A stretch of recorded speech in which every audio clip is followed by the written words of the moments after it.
Olá para todos, esse é mais um vídeo do Projeto Estudando, só que hoje é um dia especial. Por quê? Embora eu esteja lançando esse vídeo no sábado, como sempre, hoje, no momento que eu estou gravando esse vídeo, hoje é quinta-feira. E é o dia que daqui a pouquinho eu estou me arrumando e saindo para lá para Niterói, para lá para a Universidade Federal Fluminense, onde eu vou defender o meu mestrado. Onde eu vou finalmente, se tudo correr bem, receber o meu título de mestre e dar continuidade na parte acadêmica da minha carreira. Porque além de ser professor, eu também sou historiador e estou tentando caminhar nesse trabalho aí que é bastante árduo.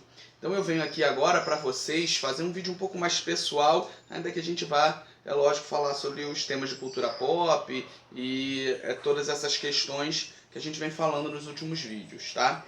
Então eu vou explicar para vocês, na verdade, com o que eu trabalho, o que eu estou defendendo, como vai funcionar isso, certo? O ano passado inteiro, praticamente, e os últimos anos, eu passei inteiro estudando e produzindo esse calhamaço aqui, esse petardo, que eu defendo hoje como meu projeto de mestrado, tá? E sobre o que a gente está falando nesse projeto, sobre o que eu falo nesse projeto de mestrado. Eu trabalho com a ascensão conservadora que acontece nos Estados Unidos na década de 80.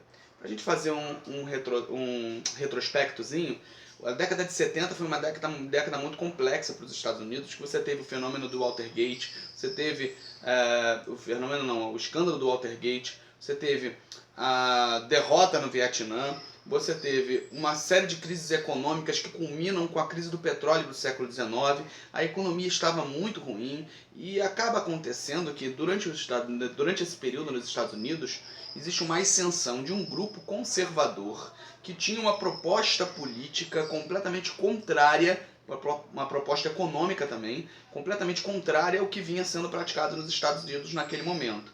Então eu analiso como aconteceu essa ascensão conservadora e como foram os anos 80, esses anos de 1980, que são uma década importantíssima para a história, porque é a década final da Guerra Fria.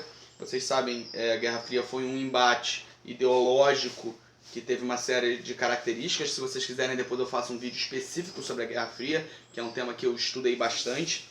Então, os anos 80 eles são caracterizados por essa ascensão conservadora, por um ataque às políticas do estado de bem-estar social que existiam nos Estados Unidos até a década de 70, e também pela reativação de um medo muito grande, porque a década de 70 também foi um período de calma relativa dentro da Guerra Fria. O Ronald Reagan, que se torna presidente na década de 80, ele tem uma postura muito mais de ataque à União Soviética. Ele não se conforma com a ideia de dissuasão extensiva, ele quer fazer um projeto de proteção balística. Então é uma década muito quente da história da Guerra Fria, digamos assim. E também é a década final, a gente precisa entender determinadas coisas. E o escopo que eu trabalho, que eu tento analisar no meu trabalho, é exatamente esse fenômeno do medo do fim do mundo que acontece nos anos 80.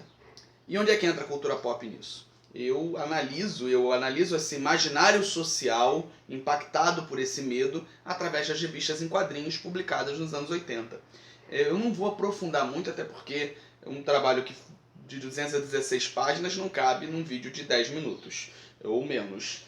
Eu só vou mostrar quais são as crônicas, as revistas que eu analiso. Primeiro, deixando claro que eu escolhi tanto Marvel quanto DC, e eu escolhi também analisar revistas seriais e revistas de encadernado de luxo, graphic novels, certo? Isso para aumentar o escopo, para a gente ter uma possibilidade de análise maior. Para poder facilitar esse trabalho, eu selecionei apenas apenas histórias dos X-Men e do Batman, que são também os personagens que mais vendem nessas duas editoras durante a década de 80. São personagens são histórias que acabaram se tornando célebres demais. Então a primeira história de X-Men que eu analiso é Dias de um Futuro Passado, ou Futuro Esquecido, depende da tradução, certo? Days of Future Past. Aqui no Brasil você pode encontrar ela em diversas outras publicações, mas ela também saiu nesse encadernado vermelho da Salvat. Quem quiser adquirir, ele tem diversas outras histórias, e esse arco, Dias de um Futuro Esquecido, também virou filme, é um arco importantíssimo dos X-Men. A graphic novel que eu analiso é Deus Ama, o Homem Mata, também publicada nos anos 80, é uma excelente história, e até certo ponto ela serviu de base para o segundo filme dos X-Men, o X-Men 2, que também é, na minha opinião, dos filmes da Fox, dos X-Men, é o melhor, sem sombra de dúvida, principalmente por causa daquela cena inicial, do Noturno, etc. O vilão desse filme é o Reverendo William Stryker, que é adaptado para um militar durante o filme dos X-Men, o segundo filme dos X-Men. É outra história fundamental dos X-Men publicada na década de 80.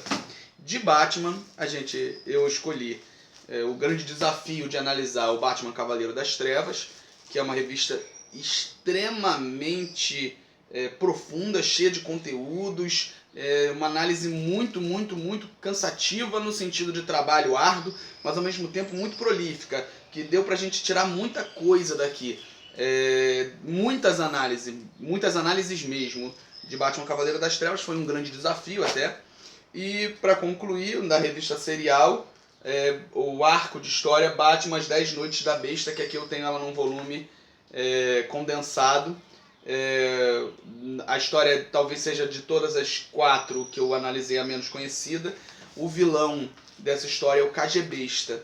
Para quem viu o filme Batman vs Superman recente, lançado em 2016, um dos vilões, aquele que sequestra a Marta e etc., ele é o KG-Besta, é um vilão russo adaptado ali no filme, mas o vilão dessa revista é essa. Essa revista é escrita já quando o processo de paz com a União Soviética já está praticamente deliberado, já tem vários acordos, então ela já adapta o sistema de medo para um medo fora do escopo da União Soviética e sim para o comunista. Ela faz uma série de adaptações a essa questão do medo. E o que eu concluo de mais importante nessa defesa? Primeiro, eu preciso afirmar categoricamente que não existe isso da DC ou da Marvel ser mais política ou politizável. Não, depende muito de cada escritor, de cada editor daquele período, se ele vai ter vai dar uma liberdade maior para o artista ou não. A graphic novel existe uma tendência a um conteúdo mais sério, a um conteúdo mais profundo, o que acaba favorecendo algumas discussões políticas, algumas reflexões políticas mais profundas. O que não significa de maneira nenhuma dizer que na revista serial não existe essa relação política. Pelo contrário, existe também em grande quantidade, dada todo esse tempo que ela vem sendo produzida, certo? E eu também chego à conclusão de que o quadrinho ele é um veículo extremamente privilegiado para entender o imaginário social de qualquer período, em especial o período da década de 80. Isso porque ele acaba funcionando como um grande palco ideológico.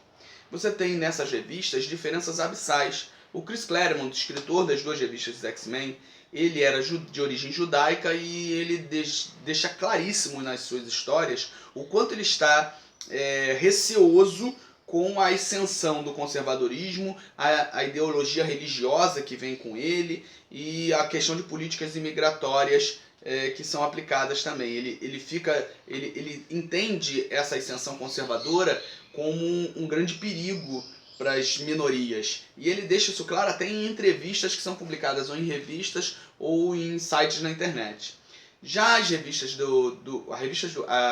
Batman Cavaleiro das Trevas, do Frank Miller, ele representa o Batman como o arquétipo básico do conservador, elogioso do homem que se fez por si próprio, o cavaleiro solitário que defende a moral e os bons costumes.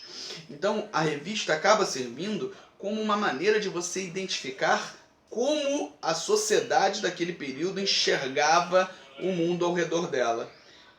Por isso que eu escolhi, na verdade, vir trabalhar com quadrinhos ou com cultura pop.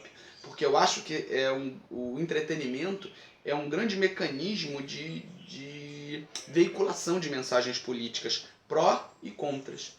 E no momento onde a gente vive nos Estados Unidos a ascensão de uma política conservadora simbolizada pelo governo Trump, e até aqui no Brasil você vê diversas comunidades, diversos grupos defendendo ideias um pouco mais radicais com relação a esse conservadorismo, é muito importante que a gente passe a prestar atenção em como ocorreu essa ascensão conservadora na década de 80 nos Estados Unidos. Até para que a gente identifique os aspectos positivos e negativos extraídos desse período.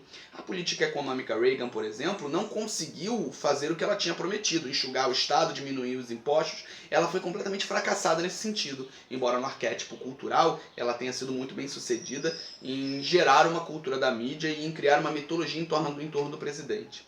Então assim, eu tentei ser o mais resumido possível e conversar basicamente sobre isso. Espero que vocês tenham gostado. E é isso, o vídeo de hoje, falando um pouco sobre o meu trabalho, tá? Obrigado, gente. Oi, gente, estou aqui na UF agora, acabou há alguns minutos a defesa. Só para dar a conclusão desse vídeo, tá? Até é um pouco diferente, não estou naquele cenário típico. Estou aqui nos fundos da universidade para dizer que correu tudo bem, que fui aprovado e que agora é seguir esse caminho aí que está se abrindo pela frente. Vou tentar doutorado, vou tentar outras coisas e seguir empolgado aqui com o canal, gente. Obrigado, se você gostou, compartilha, curte, me ajuda a levar essa ideia para todo mundo. Valeu, gente!